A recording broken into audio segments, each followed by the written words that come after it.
ఓం శ్రీ గణేశాయ నమః.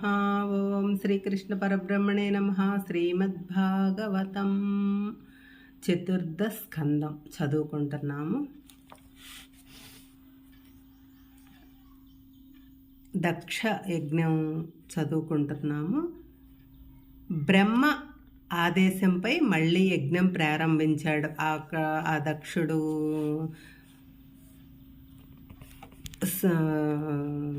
పార్వతీమాత దేహం చాలించటం అదంతా అయిపోయింది. బ్రహ్మ ఆదేశంపై మళ్ళీ యజ్ఞం ప్రారంభమైంది. జయప్రదంగా ముగిసింది. శ్రీమన్నారాయణుడు ప్రసన్నుడై సర్వాలంకార శోభితుడై శంఖచక్ర గదాధారి అయి కన్నుల పండుగగా సాక్షాత్కరించాడు. బ్రహ్మరుద్రాది దేవతలకు కూడా దుర్లభమైన ఆ దివ్య దర్శనం పొంది వాళ్ళు చేష్టలు దక్కి నోట మాట రాక స్తుతించటం మరచిపోయారు. చివరకు తేరుకొని నమస్కరించి స్తోత్రం చేశారు.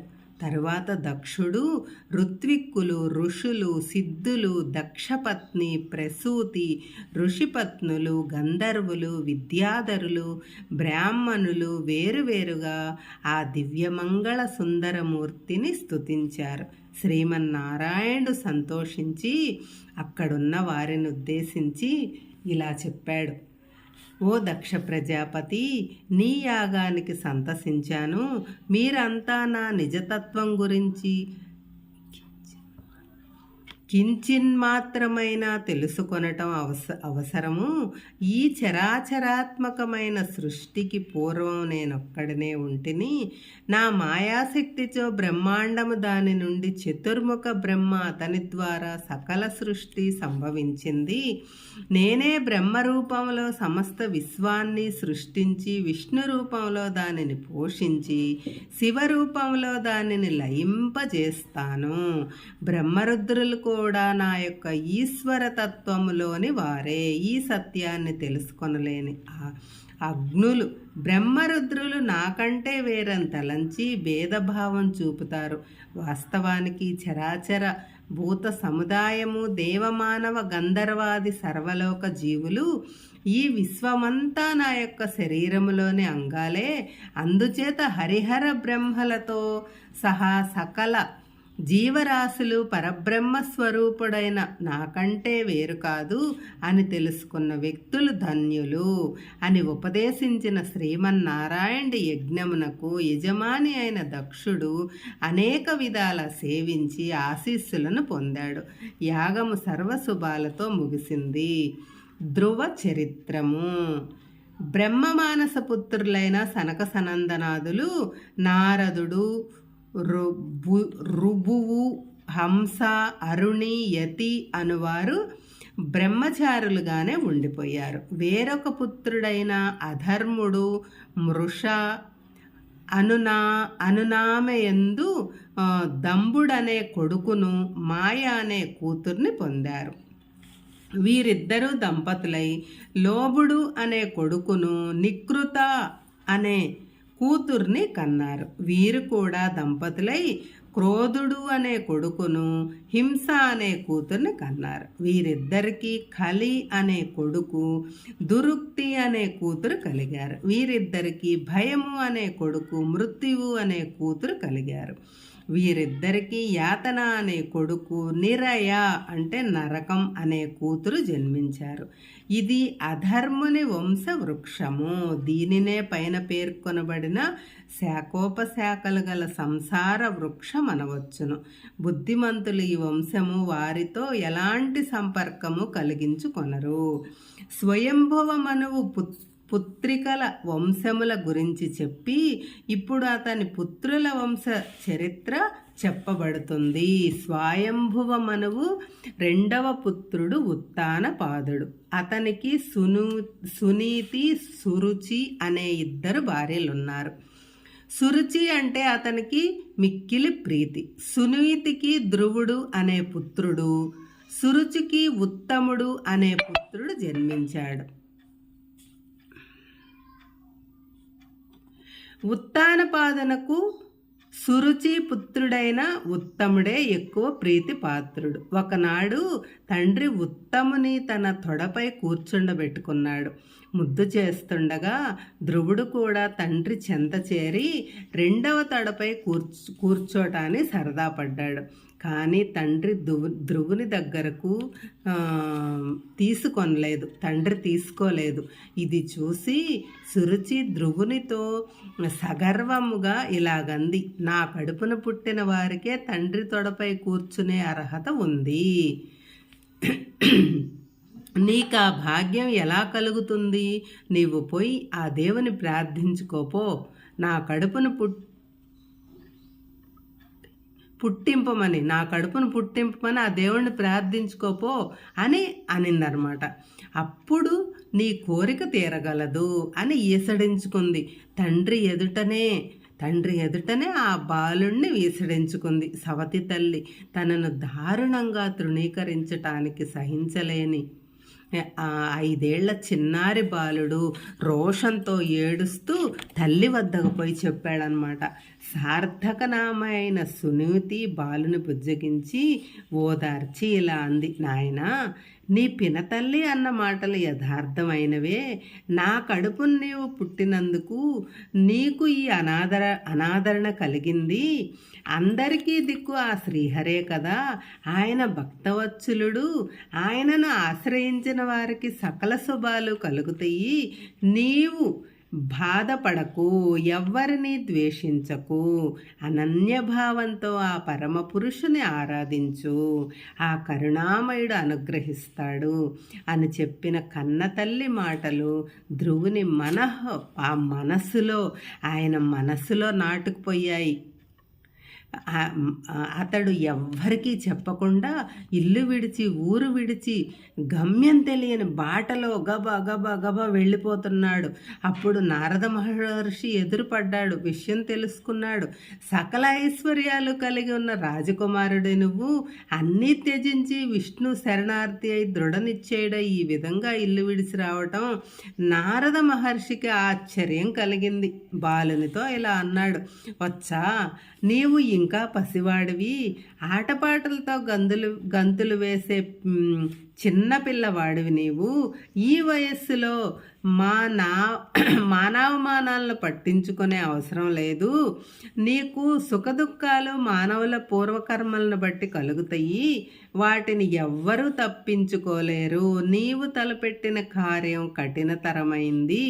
గొప్ప గొప్ప యోగీంద్రులు కూడా అనేక జన్మలు సాధన చేసినా ఆ శ్రీహరి స్వరూపాన్ని తెలుసుకోలేకపోతున్నారు.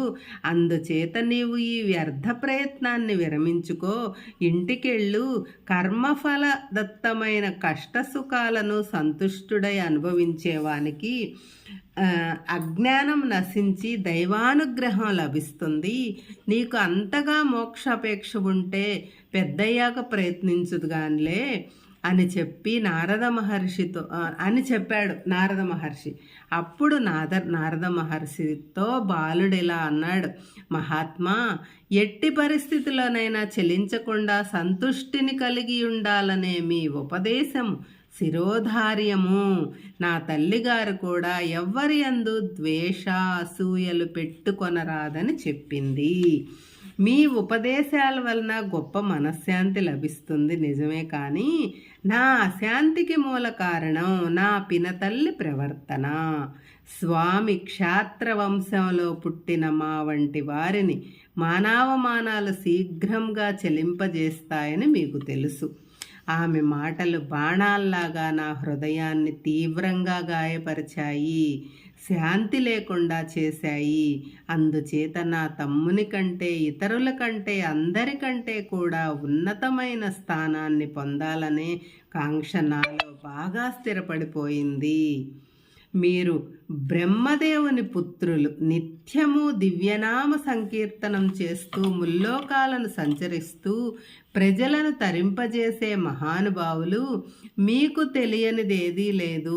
నా ఆశయ సిద్ధికి నాకొక చక్కని మార్గం చూపండి, నేను ప్రార్థిస్తున్నాను అని చెప్పిన చిన్నారి బాలుని మాటలకు నారద మహర్షి ఎంతో ముగ్ధుడై, మునీశ్వరుడు ఇలా అన్నాడు, కుమారా, నీవు నిర్మల హృదయుడవు.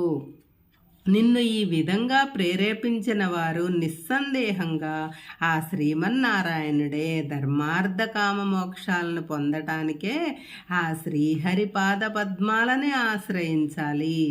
ఏకాగ్ర మనస్సుతో వాసుదేవుని ధ్యానించాలి. నీవు యమునా తీరాన్నున్న మధువనానికి వెళ్ళి ప్రాణాయామాది యమ నియమాలను పాటించి స్థిరచిత్తంతో ధ్యానం చెయ్యి. ప్రసన్నవదనుడను అఖండ తేజో విరాజమానుడను సర్వాలంకార శోభితుడను శంఖచక్ర గదా పద్మధారియను అయిన ఆ శ్రీమన్నారాయణ యొక్క దివ్య సుందరమూర్తిని నకసిక పర్యంతం పరికించి చూస్తూ ఆయన్ని హృదయంలో ముద్రించుకొని ఆ రూపాన్నే నిరంతరము ధ్యానించు. ద్వాదశాక్షరి అయిన ఓం నమో భగవతే వాసుదేవాయ, ఓం నమో భగవతే వాసుదేవాయ అనే వాసుదేవ మంత్రాన్ని నిత్యము జపిస్తూ ధ్యానం చెయ్యాలి. ఈ విధంగా ఒక వారం దినములు చేస్తే దేవతలను దర్శించే శక్తి కలుగుతుంది. మనోనిగ్రహంతో శాంత చిత్తంతో సదాచారంతో మౌనంగా శ్రీహరి కళ్యాణ గుణాలను స్మరిస్తూ ధ్యానం చెయ్యాలి. మూలాలను బుధించాలి. ఈ విధంగా త్రికరణ శుద్ధితో జపిస్తే విష్ణుమాయ దరిచేరదు. భగవంతుడు పురుషార్థాలలో కోరిన దాన్ని అనుగ్రహిస్తాడు. భక్తి వైరాగ్యాలతో ధ్యానించే వారికి మోక్షాన్ని కూడా ప్రసాదిస్తాడు అని చెప్పి ఆశీర్వదించి నారదుడు వెళ్ళిపోయాడు. ధ్రువుడు ఇంటి నుంచి వెళ్ళిపోయిన తర్వాత ఉత్తానపాదుడు పశ్చాత్తాపంతో కృంగి కృశించిపోయాడు. స్త్రీ వ్యామోహంలో పడి సౌమ్యుడు సుశీలుడు అయిన పెద్ద కుమారుని తృణీకరించాను. ఎక్కడికి వెళ్ళిపోయాడో, ఎలాగున్నాడో, అరణ్యాలలో ఎలాంటి ప్రమాదంలో చిక్కుకున్నాడో అని ఎంతో పరితపిస్తుండే సమయంలో నారద మహర్షి వచ్చి ఆయన్ను ఓదార్చాడు. రాజా, ధ్రువుని గురించి నీవేమి చింతించపడమాకు. అతడిప్పుడు నారాయణుని సంరక్షణలో ఉన్నాడు. అతను సామాన్య బాలుడు కాడు. అతని ప్రభావం నీవు తెలుసుకోలేక అలక్ష్యం చేశావు. అతడు అచిరకాలంలోనే అసమాన కీర్తిని పొంది తిరిగి వచ్చి నీ వంశ గౌరవ ప్రతిష్టలను చిరస్థాయిగా ప్రకాశింపజేస్తాడు అని చెప్పి ఆశీర్వదించి నారదుడు వెళ్ళిపోయాడు. ధ్రువుడు మధువనం చేరుకున్నాడు. శ్రీహరి రూపాన్ని తన చిత్తములో తన మనసులో ప్రతిష్ఠింపజేసుకొని తీవ్రమైన తపస్సు చేయటం మొదలుపెట్టాడు. 3 దినాలు ఒకసారి వెలగ పండును రేగి పండ్లను తింటూ మొదటి నెల గడిపాడు. 6 దినాలు ఒక్కొక్కసారి గడ్డిని రాలిన ఆకులను తింటూ 2వ నెల 9 దినాలకోసారి నీటిని త్రాగి 3వ నెల 12 దినాలకొకసారి గాలిని ఆరగిస్తూ విశ్వాసాలను నిరోధించి 4వ నెల ఒంటి కాలిపై నిలిచి సర్వము త్యజించి మ్రోడు వలె నిశ్చలంగా 5వ నెల భగవంతుని తన హృదయ కమలంలో నిలుపుకొని ఏకదీక్షగా ధ్యానించాడు. ఆ బాలుని తేజస్సును 3 లోకాలు భరించలేకపోయాయి. ఒంటి కాలి మీద నిల్చున్న అతని కాలి బొటన వ్రేలు ఒత్తిడికి భూమి ఇటునటు ఊగసాగింది. ప్రాణవాయువును నిరోధించి పరమేశ్వరునితో అనుసంధానం చెయ్యటం చేత శ్రీహరి కూడా కదలటంతో విశ్వమంతా కంపించసాగినది. ఊపిరాడక తల్లడిల్లుతున్న దేవతలు తమను రక్షింపమని శ్రీహరిని ప్రార్థించగా భయపడవద్దని అభయమిచ్చి గరుడవాహనుడై శ్రీహరి మధువనం చేరి ధ్రువుని ఎదుట ప్రత్యక్షమయ్యాడు. అప్పుడు ధ్రువుడు తన హృదయ పద్మంలో ప్రకాశిస్తున్న భగవత్ స్వరూపాన్ని తన్మయుడై దర్శిస్తుండెను. తన ఎదుటనే సాక్షాత్కరించి ఉన్న శ్రీహరిని చూడలేదు. అప్పుడు శ్రీహరి ధ్రువుని హృదయం నుంచి అదృశ్యమయ్యాడు. కన్నులు తెరచి ఆ కరుణామూర్తిని కన్నుల పండుగగా తిలకించాడు, పులకించాడు, ఆనంద బాష్పాలలో కరిగిపోయాడు, సాష్టాంగ దండ ప్రణామం చేశాడు. ఆనందంతో ఉబ్బి తబ్బిబ్బైపోయాడు. ఆ 5 ఏళ్ల బాలుడు ఏమనాలో తెలియక నోరు మూగపోయింది. స్తుతించటానికి విద్యా సంస్కారాల్లేవు, భాష చాలదు. నమస్కరిస్తూ నిల్చుండిపోయాడు. కరుణామయుడు కనికరించి వేదమయము నాద బ్రహ్మము అయిన తన శంఖముతో బాలుని చెక్కిళ్లను స్పృశించి నిమిరాడు.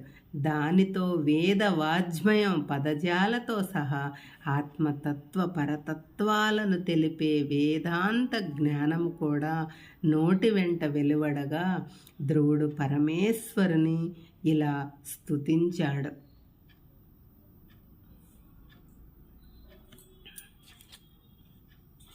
హరే కృష్ణ.